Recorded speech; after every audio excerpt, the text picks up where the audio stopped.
Assalamualaikum warahmatullahi wabarakatuh. Perkenalkan, nama saya Gunawan Hasan dari Pendidikan Teknik Sipil dan Perencanaan Universitas Negeri Makassar, NIM 19210420. Dan saya akan bahas di sini adalah pelaksanaan pengadaan barang dan jasa melalui swakelola. Setelah organisasi melakukan perencanaan pengadaan, apabila ditetapkan bahwa pengadaan dilakukan secara swakelola, maka kemudian organisasi melakukan persiapan swakelola. Proses selanjutnya yaitu setelah persiapan selesai, dilakukan adalah masuk kepada tahap pelaksanaan pekerjaan dan penyediaan bahan, peralatan dan sumber daya manusia yang diperlukan untuk menyelesaikan pengadaan barang dan jasa melalui swakelola. Adapun tahap pelaksanaannya yaitu pelaksanaan rencana kerja. Pertama itu tim pelaksana swakelola melaksanakan atau mengeksekusi pekerjaan yang telah dibuat sesuai dengan rencana dalam dokumen perencanaan swakelola, yaitu pelaksanaan pekerjaan berdasarkan ruang lingkup waktu, biaya, dan kualitas akan menghasilkan pekerjaan produk yang bisa diserah terimakan. Seandainya terdapat perubahan, maka harus melalui mekanisme perubahan yang telah ditetapkan. Adapun yang kedua itu pengadaan bahan, jasa dan lainnya, peralatan suku cadang dan atau tenaga ahli perseorangan. Pengadaan yang dimaksud di sini adalah untuk menunjang pelaksanaan swakelola. Pengadaan bahan, peralatan suku cadang dan tenaga ahli perseorangan dilakukan oleh pelaku pengadaan yang berwenang. Termasuk dalam lingkup pengadaan ini adalah pengiriman bahan dan mobilisasi tenaga kerja secara bertahap atau keseluruhan sesuai dengan kebutuhan lokasi pekerjaan atau kapasitas penyimpan bahan. Adapun yang ketiga itu penyaluran dana. Penyaluran dana dalam swakelola dilakukan sesuai dengan peraturan yang berlaku. Pembayaran dilakukan terhadap tenaga kerja, gaji tenaga ahli perseorangan apabila diperlukan, dan pembayaran bahan dan atau peralatan suku cadang dilakukan berdasarkan kontrak pengadaan barang.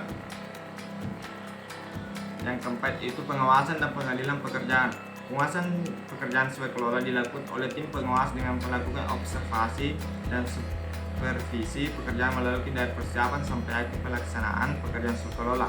Kegiatan ini meliputi pengawasan administrasi, pengawasan teknis, dan pengawasan keuangan yang mencakup cara pembayaran serta efisiensi efektivitas penggunaan keuangan. Dan kelima itu pelaporan kemajuan pelaksanaan. Tim pengawas memberikan laporan kemajuan pelaksanaan pekerjaan meliputi ruang lingkup pelaksanaan, jadwal dan biaya.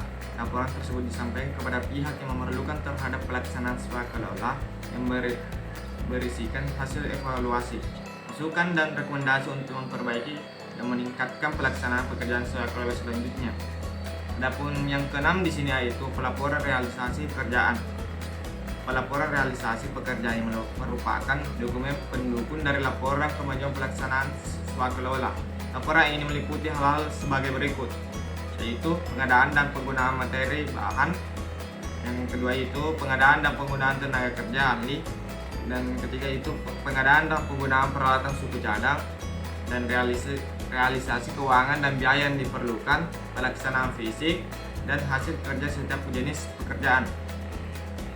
Adapun yang ketujuh yaitu penyerahan hasil pekerjaan.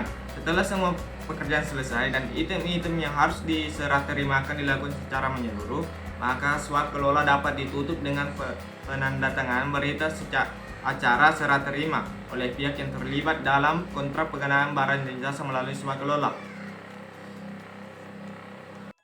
Ya, adapun pelaksanaan swakelola berdasarkan tipe swakelola. Pelaksanaan swakelola ini diatur berdasarkan tipe swakelola yang terdiri dari 4 tipe, yaitu tipe pertama direncanakan, dilaksanakan, dan diawasi oleh K atau L atau PD, penanggung jawab anggaran. Dan tipe kedua itu direncanakan dan diawasi oleh K atau L, penanggung jawab anggaran, dan dilaksanakan oleh K atau L atau PD, pelaksanaan swakelola.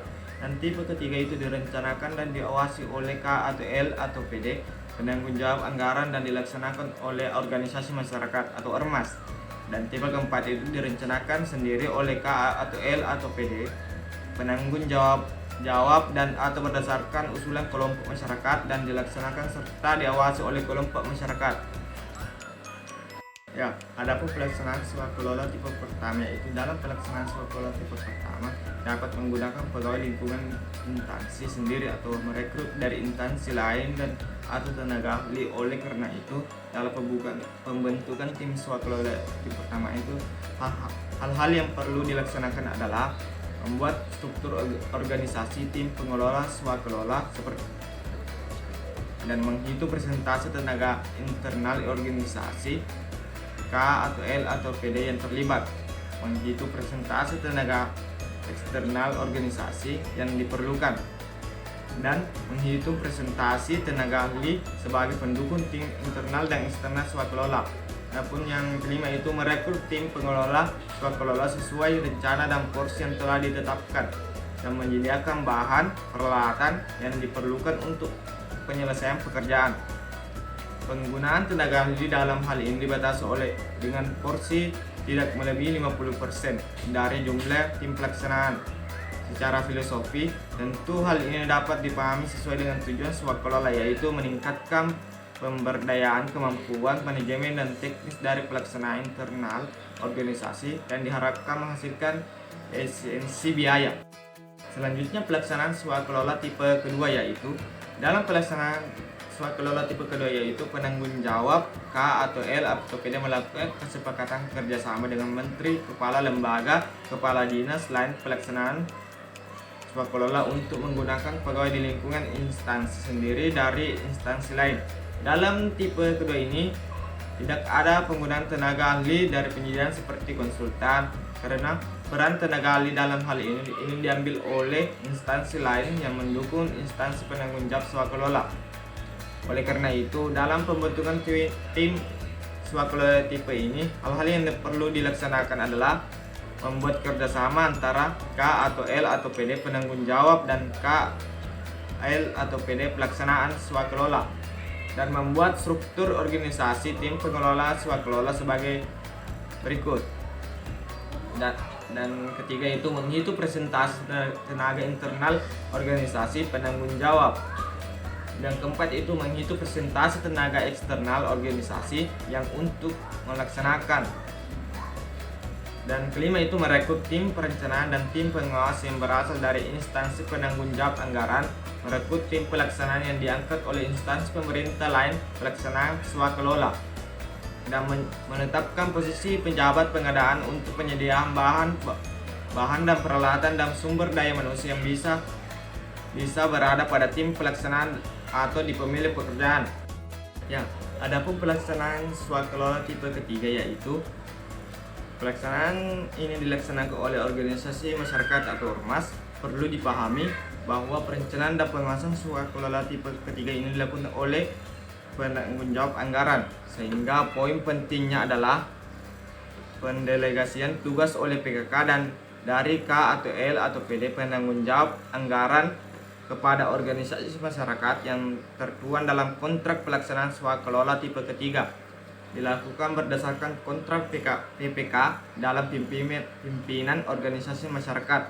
Oleh karena itu, dalam pembentukan tim swakelola tipe ketiga ini, hal-hal yang perlu dilaksanakan adalah yang pertama itu membuat kerjasama antara PPK atau K atau L atau PD penanggung jawab dengan organisasi masyarakat, dan membuat struktur organisasi tim pengelola swakelola, dan melakukan pengawasan swakelola dengan melihat kemajuan pelaksanaan dari tim pelaksanaan pada ormas, menerima hasil pekerjaan dari tim pelaksanaan ormas. Adapun contohnya itu Kementerian Pendidikan dan Kebudayaan misalnya melaksanakan swakelola untuk pendidikan anak-anak di daerah perbatasan, pelaksanaannya Ormas Muhammadiyah Halmahera Timur Maluku Utara. Nah, adapun pelaksanaan swakelola tipe keempat yaitu dalam pelaksanaan swakelola tipe keempat dilaksanakan oleh kelompok masyarakat.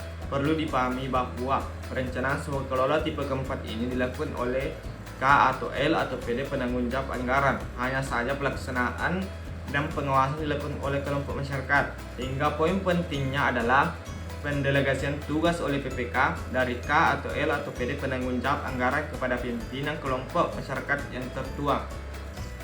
Dalam kontrak pelaksanaan swakelola tipe ketiga dilakukan berdasarkan kontrak PPK dan pimpinan kelompok masyarakat atau ormas. Oleh karena itu, dalam pembentukan tim swakelola tipe keempat ini, hal-hal yang perlu dilaksanakan adalah yang pertama itu menetapkan kelompok masyarakat yang akan melaksanakan swakelola. Yang kedua itu melakukan koordinasi dengan tim swakelola yang telah diangkat oleh pimpinan kelompok masyarakat. Dan ketiga itu membuat struktur organisasi swakelola. Dan keempat itu menetapkan rencana kegiatan yang diusulkan oleh kelompok masyarakat, dievaluasi dan ditetapkan oleh PPK, dan menerima hasil pekerjaan dari tim pelaksanaan kelompok masyarakat. Adapun contohnya itu Kementerian PUPERA Sumber Daya Air melakukan swakelola pengerjaan saluran irigasi dengan kelompok tani. Dalam hal ini perencanaan diusulkan oleh kelompok tani ditetapkan oleh PPK dan PUPERA. Pelaksanaan dan pengawasan dilakukan oleh tim dari kelompok tani. Ya, adapun mengenai pembayaran swakelola di sini adalah dalam melaksanakan swakelola, pembayaran swakelola dilakukan sesuai dengan ketentuan dalam peraturan perundang-undangan yang berlaku di lingkungan KL atau PD. Dalam hal sumber dana berasal dari APBN, pertanggungjawaban pembayaran swakelola mengikuti peraturan Dirjen Pembendaharaan. Apabila sumber dana berasal dari APBD, pertanggungjawaban pembayaran swakelola mengikuti peraturan kepala daerah. Adapun pengawasan dan pertanggungjawabannya itu dalam kegiatan swakelola, pengawasan dan pertanggungjawaban ini dimaksudkan untuk menjaga agar pelaksanaan swakelola sesuai dengan apa yang telah direncanakan. Pertanggungjawaban ini direalisasikan dengan pelaporan dan penyerahan hasil pekerjaan.